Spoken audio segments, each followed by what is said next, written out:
Et de retour avec vous, chers téléspectateurs, et pour parler de ce sujet sportif, nous avons le plaisir d'accueillir à bout du fil M. Mohamed Abou Samra, qui est commentateur sportif. Bonjour.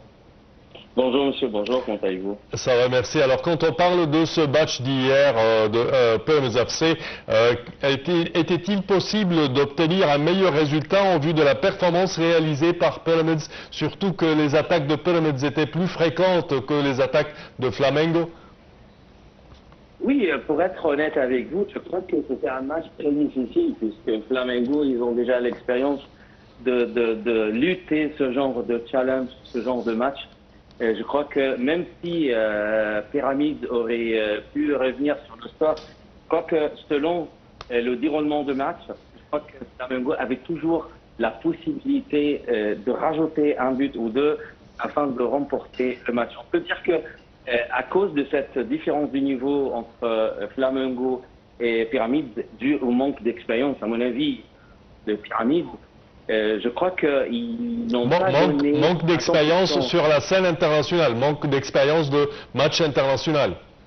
Tout à fait, mais honnêtement, je crois que même si ça aurait été l'Ahli ou une autre équipe qui jouait ce match hier contre ce résistible Flamengo, je crois que ça aurait été un match très difficile pour n'importe quelle équipe égyptienne.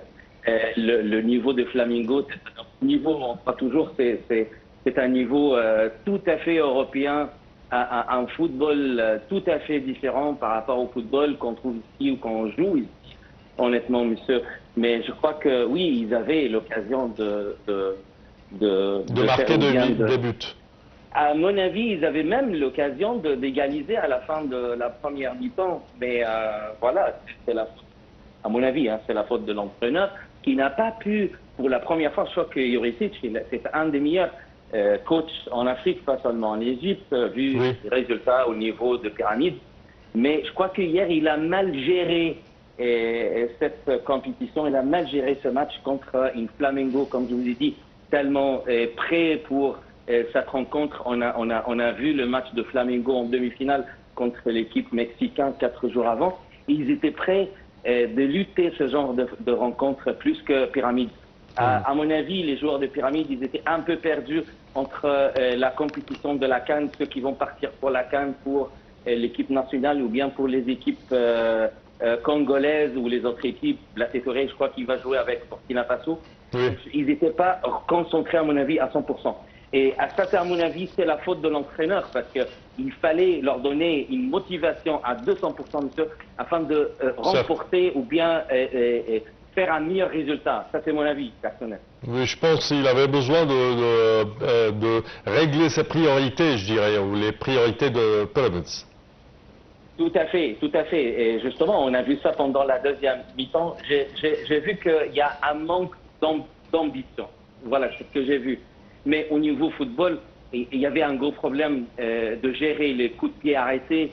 J'ai vu que les défenseurs, même les milieux de terrain de Pyramides, leur façon de faire l'emplacement ou le positionnement des joueurs pendant le coup de pied. Vous avez vu les deux buts à cause de 2 coups de pied arrêtés, comment ils étaient stationnés et regarder le ballon. Dans ce genre de match, monsieur, il ne faut pas regarder le ballon.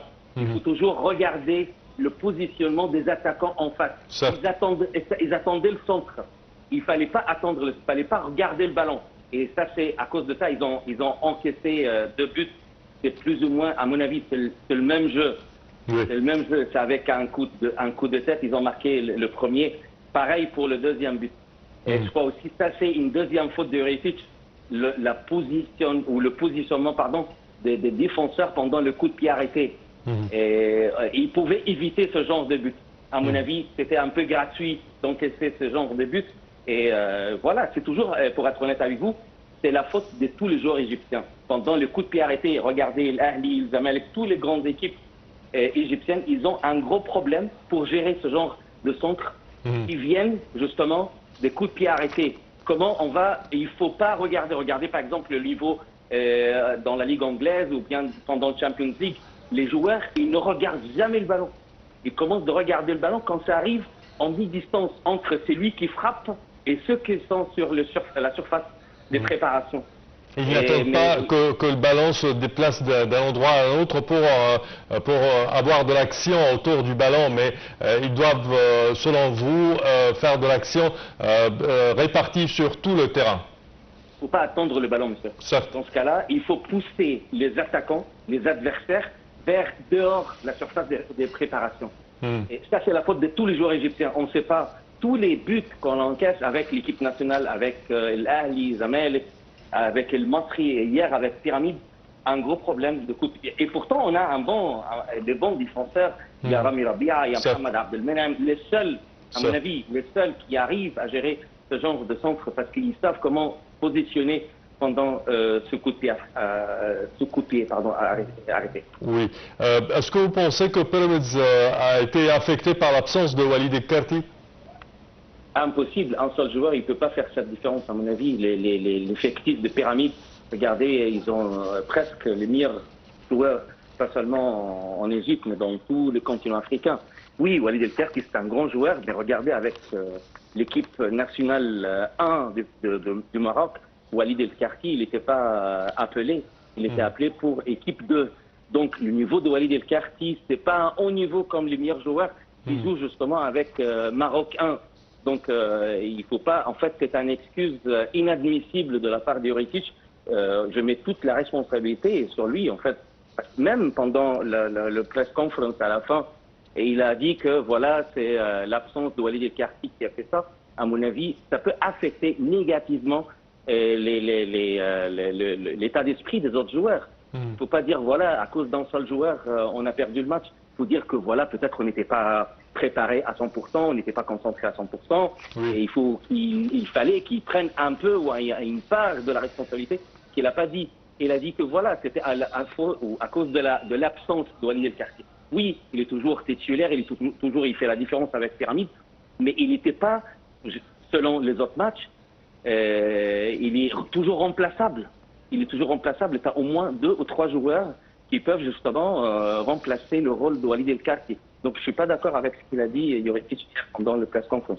Il ne fait aucun doute que pour une première participation, atteindre ce stade est considéré comme un exploit pour Pyramids. Quel est votre commentaire et dans quelle mesure le manque d'expertise et d'expérience a-t-il influencé la performance de l'équipe lors de cette première participation à une compétition internationale d'une telle ampleur? Justement, comme vous dites, c'est à cause du manque d'expérience, à mon avis. Oui, Pyramide, ils ont remporté la Coupe d'Afrique, le Champions League l'année passée, ils le méritaient, bien sûr, mais c'est leur première fois de jouer ce genre de challenge avec les autres équipes qui ne sont pas africaines. C'est leur première fois de jouer contre les Brésiliens, contrairement, par exemple, à El Ahly, qui ont déjà eu cette expérience plusieurs fois. Même si, pour être honnête avec vous, moi je crois que même ça aurait été l'Ahli hier, à mon avis, Flamengo, avec ce niveau, ils auraient passé facilement ou bien remporté ce match comme ils ont fait hier avec Pyramide. Donc, comme vous dites exactement, c'est le manque d'expérience ou bien de lutter ce genre de match en dehors du SCAL ou bien du plan africain. Quelques-uns parlent que les coups francs arrêtés ont été la cause directe de la défaite de Pyramids. Existe-t-il des solutions à cette crise qui touche les équipes égyptiennes en général, notamment dans la gestion des phases arrêtées? Oui, bien sûr, comme vous dites, il y a très peu de joueurs égyptiens qui sont vraiment expérimentés à gérer la gestion de ce genre de coups de pied arrêtés. Comme, à mon avis, il n'y a que Rami Rabia et Mohamed Abdelmenem. C'est pour ça, regardez, Mohamed Abdelmenem, maintenant, il joue à haut niveau en Ligue 1 en France avec Nice, malgré sa blessure. Il est toujours attendu pour justement jouer avec Nice, parce que c'est un des joueurs, malgré son âge, il n'est pas très âgé, à mon avis, il a 25-26 ans, mais quand même, il sait se positionner pendant ce genre de coup de pied arrêté. La même chose pour Rami Rabia. Rami Rabia, depuis qu'il est parti de l'Ahli, il a été remplacé par 3 autres joueurs, 3 autres défenseurs, et pourtant, ils ne font pas la différence comme Rami Rabia, parce qu'il sait très bien jouer avec sa tête et positionner pendant le coup de pied arrêté. À mon avis, il faut toujours un entraîneur spécialisé pour la défense dans toutes les grandes équipes, même pour les petites équipes en Égypte, surtout avec l'équipe nationale avec Hussam Hassan. J'espère que Hussam Hassan, il a déjà vu, j'espère qu'il va gérer ce genre de problème parce qu'à mon avis, toutes les équipes africaines, monsieur, ils jouent toujours où leur atout pendant leur match, c'est toujours le coup de pied ou bien le coup franc arrêté. Donc il faut faire un entraînement spécialisé pour les défenseurs, comment se positionner, comment on peut poster justement les autres joueurs, les autres adversaires en dehors de la surface de préparation. Il ne faut pas attendre le ballon, il faut regarder où ils sont stationnés les autres attaquants. Il faut le pousser vers l'extérieur sans faire de faute, bien entendu, sinon on va avoir un penalty ou une faute en dehors ou bien même à l'intérieur de la surface de préparation. Il faut aussi commencer de bouger lorsque le ballon, comme je vous ai dit au début, en mi-chemin entre celui qui fait le centre et la surface de préparation. Il faut aussi avoir une communication avec le gardien de but, monsieur.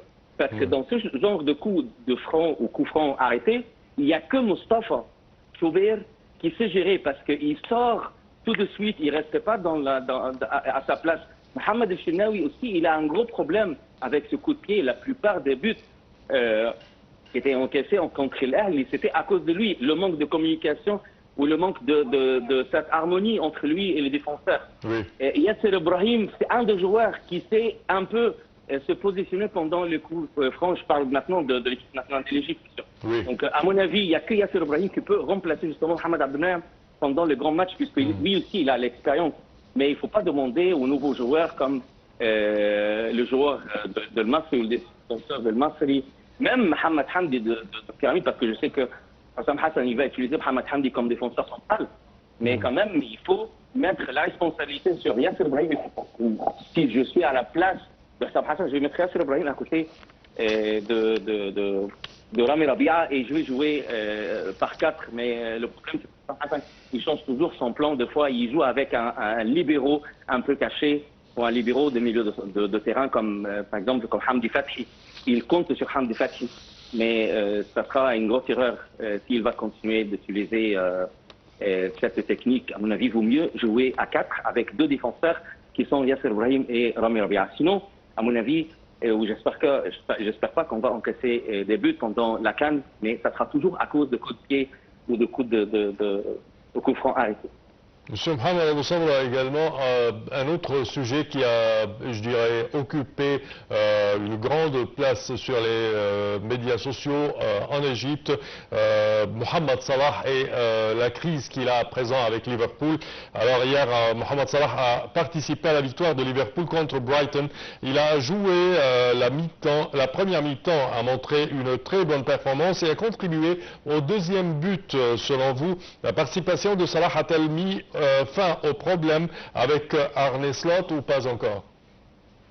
Honnêtement, regardez Mohamed Salah pendant les dernières 7-8 saisons avec Liverpool, il fait toujours la différence, il représente à mon avis plus que 60 ou 70% du pouvoir ou bien de la puissance de l'attaque de Liverpool.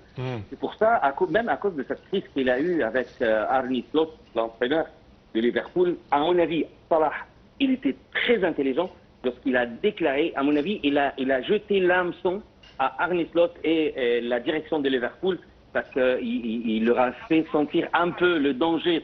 C'est possible qu'il soit acheté ou bien qu'il soit recruté par une autre équipe en dehors de l'Angleterre. Même en Angleterre, je savais que Arsenal était un peu intéressé. La même chose pour la Barça, Real Madrid, en Arabie Saoudite bien sûr, de grosses offres avec de bonnes sommes d'argent. 3 ou 4 fois plus de salaire qu'il touche avec Liverpool. C'est pour ça, je crois que Arne Slot, il va commencer d'arranger les choses ou bien améliorer sa relation avec Mohamed Salah. Et il n'est pas remplaçable avec Liverpool. Regardez avec son niveau, tout ce qu'il a fait hier contre Brighton, la passe presque décisive, surtout pour le deuxième but. Salah, il fait toujours la différence, mais il lui manque actuellement. Je vais vous donner, ça c'est un avis d'un ancien joueur. Mohamed Salah maintenant, il comptait beaucoup sur le facteur physique. Regardez sa façon de se musculer à la gym. Mohamed Salah maintenant, il a pris un peu du poids, monsieur. Il a pris un peu du poids. Oui, ce sont des muscles et tout, mais avant Mohamed Salah, il était beaucoup plus léger. Et c'est un aile droit ou bien un aile par la touche. Donc, ça a besoin toujours d'un joueur très rapide. À mon avis, Mohamed Salah, il a manqué un peu de rapide qu'il avait avant. Il est moins rapide qu'avant à cause de son système ou bien de sa façon de s'entraîner. Il pose beaucoup sur le facteur physique. Je crois que Mohamed Salah, il est très intelligent de savoir ça. Il faut qu'il perde un peu du poids. Ça, c'est très important pour lui. Sinon, à mon avis, Mohamed Salah, il ne va pas continuer la saison prochaine avec Liverpool. Espérons pour le mieux. De toute façon, Monsieur Mohamed Abou Samra, je tiens à te remercier de tes explications. Je répète que vous êtes commentateur de la performance sportive. Merci à vous.